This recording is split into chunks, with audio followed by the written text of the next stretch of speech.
Chairman NAB کے خلاف جو درخواست تھی چودھری برادران کی اختیارات کا جو استعمال کیا ہے چیئرمین نیب نے، اس کے خلاف یہ درخواست تھی، اس کی سماعت 11 مئی تک ملتوی کر دی ہے۔ تو نیب سے اب چودھری برادران بھی نالا ہیں، اپوزیشن تو پہلے ہی نیب پر تنقید کر رہی تھی، تو یہ نیب پر جو نیا محاذ کھلنے جا رہا ہے وہ کس رخ مڑے گا، اس کے بعد ہم ساتھ ساتھ یہ بھی بات کریں گے کہ کشمیر میں مظالم بڑھتے جا رہے ہیں اور پوری دنیا کو اس پر متوجہ ہونے کی ضرورت ہے۔ پرائم منسٹر عمران خان صاحب بار بار اس کا تذکرہ کرتے ہیں، کب نریندر مودی کی گورنمنٹ پر اور نریندر مودی کے جو پالیسیز ہیں اس پر دنیا آواز اٹھائے گی اور کشمیریوں کو سکھ کا سانس ملے گا۔ اس پر بات کرنے کے لیے میرے ساتھ موجود ہیں سینئر تجزیہ کار جناب ایئر مارشل شاہد لطیف صاحب۔ شاہد لطیف صاحب بہت شکریہ وقت دینے کے لیے، اور سینئر تجزیہ کار محمل سرفراز صاحبہ ہیں۔ محمل صاحبہ بہت شکریہ وقت دینے کے لیے۔ سینئر تجزیہ کار اور سینئر جرنلسٹ جناب نذیر لغاری صاحب فون پہ جوائن کریں گے۔ نذیر لغاری صاحب بہت شکریہ وقت دینے کے لیے۔ سب سے پہلے تو شاہد لطیف صاحب آپ کی جانب آ رہا ہوں، یہ جو لاک ڈاؤن کو نرم کرنے کا فیصلہ کیا گیا ہے، ہفتے سے وہ دکانیں وہ مارکیٹ جو بند تھیں وہ کھل جائیں گی، بار بار جو ناکوں پہ آپ کو روکا جاتا تھا نہیں روکا جائے گا، آپ ایزیلی اپنی گاڑی میں اور شاید کہیں پبلک ٹرانسپورٹ میں بھی آپ کی جو موبلٹی ہے وہ ایزی ہو جائے گی۔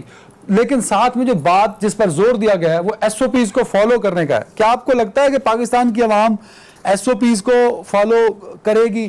اور اب جب کرونا کی تعداد میں بہت تیزی سے اضافہ ہو رہا ہے، اس لمحے پہ آ کے لاک ڈاؤن میں اس قدر نرمی کر دینا کیا فائدہ مند ہوگا سر؟ دیکھیں، جو آپ نے مثال بھی دی اپنی انٹروڈکشن میں، یعنی تائیوان کی مثال دی، ایک ایسا ملک کہ جس نے کوئی لاک ڈاؤن نہیں کیا اور انہوں نے اس میں سے کامیابی کے ساتھ وہ باہر بھی نکل آئے، چھٹکارا حاصل کیا اور ایک مثال بھی بن گئے۔ تو ایک مثال تو ہمارے سامنے آ گئی نا۔ اب ضرورت اس بات کی ہے کہ ہم اس بات کو سمجھیں۔ یعنی عجیب سا معاملہ ہے کہ لوگوں کے فائدے کی بات کی جا رہی ہے اور لوگ اس میں ایس او پیز فالو کرنے کو تیار نہیں۔ یہ وہ چیزیں ہیں کہ جس کے بغیر آپ آسانی سے اپنی زندگی گزار سکتے ہیں جی، اگر ان ایس او پیز کو آپ فالو کریں۔ کام آپ کریں مگر احتیاط کے ساتھ کریں، ایس او پیز کو فالو کریں، اور آپ اس کورونا سے بھی چھٹکارا حاصل کر سکتے ہیں اور آپ اپنے کام بھی کر سکتے ہیں۔ تو میں سمجھتا ہوں ضرورت ڈسپلن کی ہے جی۔ تو یہ نہیں ہے کہ لوگ کریں گے یا نہیں کریں گے، ہر ایک کے سامنے بڑی شاہد لطیف صاحب احساس پروگرام میں پیسے لینے تھے، اتنا رش ہوتا تھا جیسے سرکس کے باہر آخری شو کا ٹکٹ لینے کے لیے لوگ کھڑے ہوں۔ نادرا کے آفس کھلے، لوگوں کے تھم امپریشن نہیں ہو رہے تھے، تھم امپریشن نہیں مل رہے تھے، تو نادرا کے باہر کسی زمانے میں 80s میں کھڑکی توڑ ہفتہ سینما میں لگا کرتا تھا، وہ رش نادرا کے آفس کے باہر، یہ وہی پبلک ہے سر جس کے لیے کھول دیا گیا لاک ڈاؤن۔ تو وہ ایس او پیز کیسے فالو کریں گے؟ جو ایگزامپلز میں نے آپ کو دیے ہیں وہ انہی لوگوں کے لیے جن کے لیے لاک ڈاؤن کھولا گیا۔ اس کے ساتھ ساتھ آپ کو تھوڑی سختی کی بھی ضرورت ہے۔ ایسی جگہوں پہ آپ کو سیکیورٹی کے لوگ جو ہیں جی، ان کو ڈپلوائے کرنا پڑے گا تاکہ وہ انشور کریں کہ جو ایس او پیز ہیں وہ فالو ہوں۔ آپ ٹھیک کہتے ہیں کہ لوگوں میں چونکہ وہ احساس نہیں ہے، ہم ان سے توقع تو کرتے ہیں جیسے میں کہہ رہا ہوں، پر وہ یکدم اوور نائٹ تو یہ احساس پیدا نہیں ہوگا۔ تو ایک تو لوگوں کو اپنا خیال کرنا پڑے گا، اور اس کے کیونکہ کاروبار چلنا، کاروباری جو حضرات ہیں ان کے مسائل اپنے ہیں، لوگوں کے مسائل ہیں، انہیں چیزیں نہیں مل رہی، ایک فرسٹریشن کا عالم ہے۔ تو اب اس چیز کو اگر ان ساری باتوں کو پورا کرنا ہے تو ہمیں مل کر ایک دوسرے کا ساتھ دے کر بالکل صحیح ہے، بالکل صحیح ہے۔ محمل سرفراز صاحب ہوا ہے وہ ٹھیک ہوا ہے۔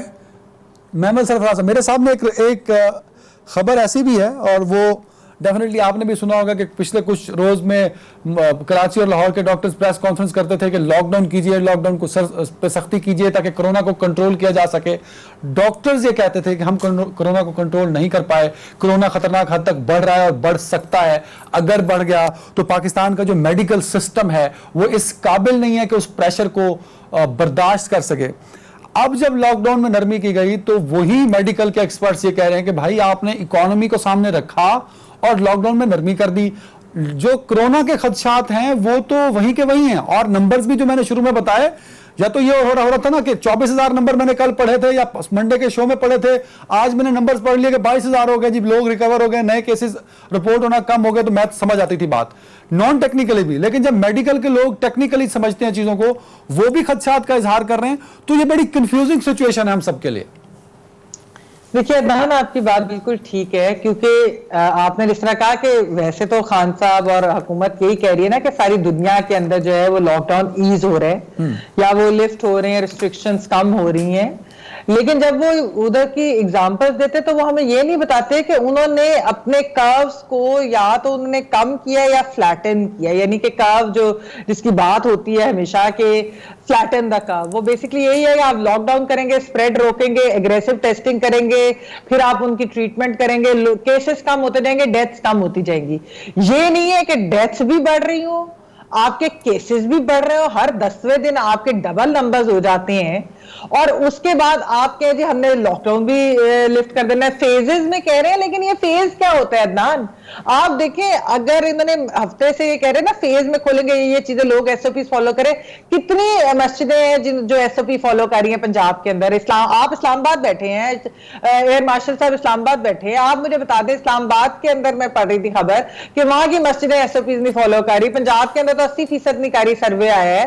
تو جب یہ چیز ہوگی کہ آپ کے ایس او پیز کہیں فالو ہی نہیں ہو رہے ہوں گے تو آپ بند تو نہیں دوبارہ کریں گے؟ کیا آپ دوبارہ لاک ڈاؤن کی طرف جائیں گے؟ اگر تو آپ جانا چاہتے ہیں تو پھر آپ کو یہ لفٹ، پھر تو آپ کو پہلے ہی کوئی اس طرح کا میکنزم. دیکھیے عدنان، یہ بات میں مانتی ہوں کہ انڈیفینٹ لاک ڈاؤن کہیں دنیا میں نہیں ہو سکتا، نہ صرف ہم، کوئی بھی افورڈ نہیں کر سکتا، کیونکہ ظاہری بات ہے معیشت سے بھی بات جڑی ہوئی ہے. معیشت کے علاوہ ویسے بھی آپ کو پتہ ہے کہ بزنسز چلنے ہیں اور 10 چیزیں ہوتی ہیں، آپ کے کام ہوتے ہیں، تو وہ زندگی تو نہیں رک سکتی. لیکن جیسے میں نے کہا باقی سب ممالک کے اندر ٹیسٹنگ ہوئی، لاک ڈاؤن کا کوئی رزلٹ آیا. محمد صاحبہ وہ لاک ڈاؤن تھا. پرسوں میرے ساتھ ڈاکٹر جاوید اکرم صاحب تھے، میں نے ان سے کہا کہ سر لاک ڈاؤن کا امپیکٹ کیا آپ کو لگا ہے کہ ہم حاصل کر پائے ہیں؟ تو انہوں نے مجھ سے سوال پوچھ لیا، کیا عدنان حیدر صاحب اس ملک میں لاک ڈاؤن کبھی تھا؟ اگر تھا تو کہاں تھا؟ مجھے بھی بتاؤ. نہیں عدنان، دیکھو پہلے 2 ہفتے شروع میں ہوا نا، جو 23 مارچ کو سندھ نے کیا اور 24 مارچ کو باقی صوبوں نے کر دیا، وہ پہلے 2 ہفتے لوگ ڈرے تھے. لوگ ایون جو وائلیٹ بھی کرتے، یہ نہیں میں کہتی وائلیشن نہیں ہوئی، وائلیشن ہوئی، لیکن موسٹلی جو وائلیشن ہوئی وہ پکڑے بھی گئے، ان کو فائن ہوا، کوئی سزا ملی، کچھ نہ کچھ ان کو ہوا. جب 14 اپریل کے بعد یہ کہہ دیا گیا نا کہ ہم ایز کرنے لگے ہیں، جس کے بعد پھر علماء کرام نے بھی کہا پھر ہم بھی مسجدیں کھول لیتے ہیں، آپ کنسٹرکشن سیکٹر کھول رہے ہیں، ہم مسجدیں کھول دیتے ہیں. پھر وہ لوگوں نے خود سے ڈیسائیڈ کر لیا کہ اب ہم نے چیزیں کھولنی ہیں. اب آپ باہر لاہور کی سڑک پہ نکلو، ساری ٹریفک ایسے لگ رہی تھے نارمل دن ہے. اب آپ کراچی، اسلام آباد میں بھی میں یہی باتیں سن رہی ہوں. میں کراچی اور سندھ پر بھی بات کر رہے تھے. نذیر لغاری صاحب ہیں. نذیر صاحب بہت شکریہ وقت دینے کے لیے. سر سب سے پہلے تو پہلا سوال یہ اٹھتا ہے جب سے کرونا کا کیس آیا ہے کہ وفاق جو پالیسی بناتا ہے یا وفاق جو فیصلہ کرتا ہے، بلوچستان، کے پی کے اور پنجاب میں تو وہی ہو رہا ہوتا ہے بیکاز تینوں میں پی ٹی آئی موجود ہے، لیکن سندھ جو ہے وہ یہاں پر تو ہاں ہو جاتی ہے. مراد علی شاہ صاحب یا سندھ کے نمائندے اعتراض نہیں کرتے اس دن جس دن وفاق یا پرائم منسٹر جو بات کر رہے ہوتے ہیں. اگلے دن دوپہر میں چیف منسٹر سندھ ایک پریس کانفرنس کرتے ہیں اور اس میں بتا رہے ہوتے ہیں کہ جو باتیں وفاق نے کی وہ وفاق تک، جیسے ہی سندھ کا بارڈر شروع ہوا ہماری پالیسی یہ ہوگی. این سی سی جائے سائٹ پہ، قومی رابطہ کمیٹی جائے پارلیمنٹ اور اسلام آباد کی سڑکوں پہ، ہم تو یہ کرنے لگے ہیں. تو کیا کل بھی کچھ ایسا ہوگا یا جو 9 مئی سے فیصلہ وفاق نے کیا ہے سندھ کا بھی وہی فیصلہ ہوگا؟ سر میرے خیال میں پہلے سے ہمیں طے کرنا چاہیے، جس طرح سے میمن نے بتایا ہے کہ یہ اونرشپ جو ہے نا لاک ڈاؤن کی، وہ فیڈریشن نے لی نہیں ہے. فیڈریشن نے کبھی بھی، خاص طور پر پرائم منسٹر نے یا ان کے جو ویری کلوز ان کے جو لوگ ہیں، انہوں نے اس کی اونرشپ نہیں لی. وہ ہمیشہ لاک ڈاؤن کے برعکس بات کرتے رہے ہیں، اور نتیجہ یہ نکلا ہے کہ لوگ لاک ڈاؤن میں سیریس نہیں ہوئے. جو پہلے 1-2 ہفتے لوگ اچھا لغاری صاحب آپ اور میرا تعلق دیہاتوں سے ہے. ہمارے ٹاک شو زیادہ تر وہ جو لوگ دیکھتے ہیں جو دیہاتوں میں بیٹھے ہوتے ہیں، جن کو سادہ اردو سمجھ آتی ہے. آپ نے کہا جی لاک ڈاؤن کی آنرشپ نہیں لی وفاق نے، وہ مطلب کیا کہنا چاہتے ہیں آپ کہ کس طرح کی آنرشپ لینی چاہیے تھی وفاق کو جو کہ اس نے نہیں لی؟ صوبوں نے اپنے طور پر اعلان کیا، وفاق کی سطح پر اعلان نہیں کیا گیا کہ ہم